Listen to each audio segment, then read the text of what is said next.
Hi, everybody. This is Lee again. We're moving into our last week of October, and our theme this month has been listening.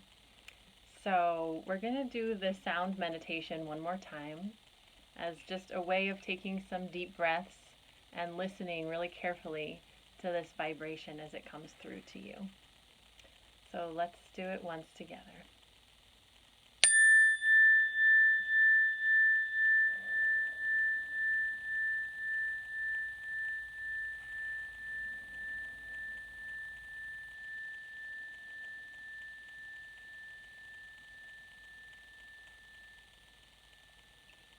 Thank you for taking some deep breaths with me. And today, our theme is listening to our elders and our ancestors. So, our elders are anyone in our life that's older than us, and especially people that are much older than us, like grandparents and great aunts and uncles, and anyone special in our life that has been alive for a long time and has a lot of wisdom and a lot of stories to tell. And they've just lived through a lot. So this week, I'm inviting everyone to connect with the people in your life who are older than you, who have a lot of those stories to share. And I'm hoping that you can find some stories from some of them this week. And also, I'm sure all of you know that very soon is Halloween. And Halloween is a really fun time of year. And it's also has its roots in a pagan holiday called Samhain, when people honored the people that had died in their families and in their lives, and many generations back, all the people that came before us, all of our ancestors. And so I also invite you to just connect to that, your ancestor line of people who have come before you. So my last piece for you is a song. I love singing songs, and I hope that you can join me in this one. It is very simple, and it's just remembering to honor the people that have come before us. So it goes like this: honoring the ones who came before us, honoring the ones who came before us, honoring the ones who came before us. Honor them with song. So that's my song, and if you want to sing it and change that last word, you can honor them with anything. Honor them with love, honor them with stories, honor them with hugs. So I hope that you enjoy that. So today I have one of our elders from our congregation joining me today on Zoom, and I'm so excited to introduce her to you.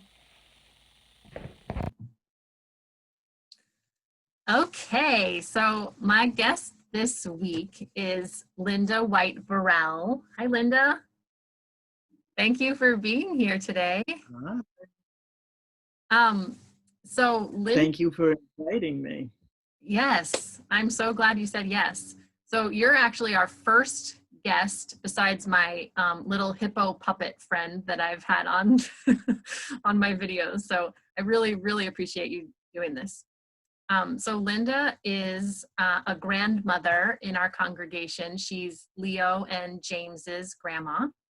And so our theme this week of listening to our elders got me thinking about whose stories we could hear from our congregation. And Linda has been part of this congregation, she just told me, for 30 years, which is amazing. So she's been here in this community for a long time. And I just asked her to share some stories from her family and some stories about listening, since our whole month, this month, has been thinking about different ways of listening. So Linda's gonna share some things from her family about that. So thank you so much for doing this. Hello. Okay. Hello. I want to talk about listening and what a joy listening has been in my life. When I was a little kid, I lived with my grandfather. And I want to show a photograph of my grandfather and his brothers. My grandfather was born in the West Indies. He was born on the island of Bequia. The first man here, the oldest of the brothers, is my grandfather. This is the brother James and Lawrence.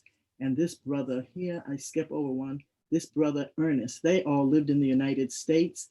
These two brothers, Henry and Randall, stayed in the West Indies, although they visited the United States, and that's how this photograph was taken. And so listening to my grandfather, I heard so many stories always about the West Indies, childhood, fishing, and whaling. My grandfather was a whaler. And among the many family treasures that I have, one is a whale's tooth that my grandfather cut from a whale on June 30th in 1909. I have a piece of paper that my grandfather wrote the note on to verify that the day that this tooth was dug from the whale. And my grandfather was a whaler, as I say. His father was a whaler too, and a famous whaler on the island of Bequia where they all lived. I know these stories because I listened to these stories. When the brothers would visit, they'd sit around and they'd talk and tell stories, and they'd get up and demonstrate things that they did when they fished or when they whaled or whatever work they did. And I loved listening to those stories. Other stories that I heard were about my great grandparents, not that grandfather's parents, but his wife's parents. Oh, I do have a photograph here. I forgot of the mother of those sons. This is the first Leonora in our family. That's my grandfather's mother, my great grandmother. And then this is a photograph of my mother when she was a young woman. Her name is Leonora. She was named for her grandmother.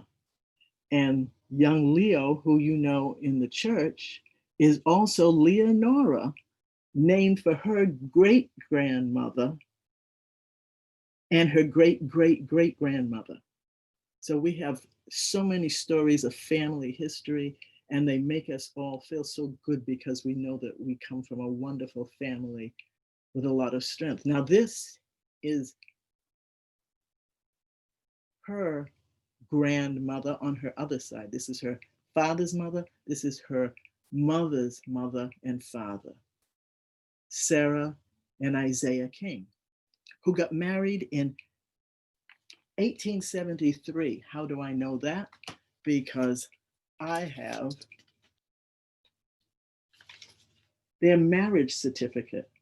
This is the actual certificate from 1873 when Isaiah King married Sarah Brown. And it has their parents' names on here so that I can tell stories of generations that far back. He also was a whaler, Isaiah King. So I have three whalers with stories in my background. He used to tell stories to Leonora, his granddaughter, and other grandchildren, and he would talk about going to Alaska and living with the Inuit. He actually named Isaiah King, had a name that the children could not pronounce. The Inuit people could not pronounce his name, and so they called him Kim. Another story that he would tell was when he whaled and landed, whaled in the Pacific, landed in the Hawaiian Islands, and he ate one finger poi, two finger poi, and three finger poi. My mother used to always tell the story of, we didn't believe those stories that Grandpa told. We didn't know what he was talking about until they got older and heard about one finger poi, two finger poi, and three finger poi, and realized that their grandfather really had those wonderful adventures as he whaled. So that's my other great grandfather. The marriage certificate that I showed you of Sarah and Isaiah from 1873 when they celebrated their 50th wedding anniversary. They received a small soup tureen of vegetable tureen as a anniversary gift, and I still have that. I have used it once or twice, but it's so special that I'm afraid of it getting broken.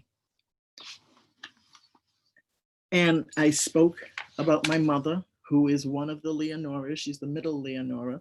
This is my mother, Leonora, when she was probably 2 years old, maybe 3, with her sister, Vivian. And you see the beautiful long dress that my mother was wearing. We still have that dress. So that dress is 109 years old. And a photograph of my mother in her later years. My mother lived to be 102 years old. So she knew family stories. She told family stories. And I treasure all the stories. One story about my mother is that when she was 12 years old, she went to the Brockton Fair in Massachusetts. That's like the Washington County Fair. It was a state fair. My mother went, she spent one dime on a chance, and I'm trying to show you, I can't show you up straight, a floor lamp. She paid one dime when she was 12 years old and won that lamp. And so that lamp is 96 years old in our family, and it's another treasure. And so I listened and heard and learned all these fabulous stories about our family. And while a lot of people who know me in the church may think that I do less listening and more talking, it's because I realize I've reached the age where I have the stories to tell to James and Leo and other young people. I have stories to tell about our church. So if you want to know anything about our church, ask me. I'll listen to your question and I will answer by telling you stories. I'm happy to visit with you. Hope I see you in church someday soon. Okay, that was so wonderful. Thank you so much, Linda. I loved hearing those stories. You're very welcome. I'm happy to share the stories and hopefully encourage others to listen to the stories that their family tells. Listen when the grown-ups are talking, when they're saying good stories about your family, because it's so important for all of us to know that we are the dream of past generations and we are the foundation for future generations. We're all part of a continuum. We're none of us alone. We all have history and we are making history for the future. That's right. That's so well put. I really appreciate you spending time with us today, Linda. It was so great to see those special family heirlooms and hear the stories from your family. And kids, I hope that you can spend time listening to your elders and your grandparents and hear stories from your families this week and, for the rest of your lives, because it's so special to have this. So thank you so much, Linda. You're very welcome. Happy to be with you. Look forward to seeing you all someplace sometime. Yeah, me too. Thank you.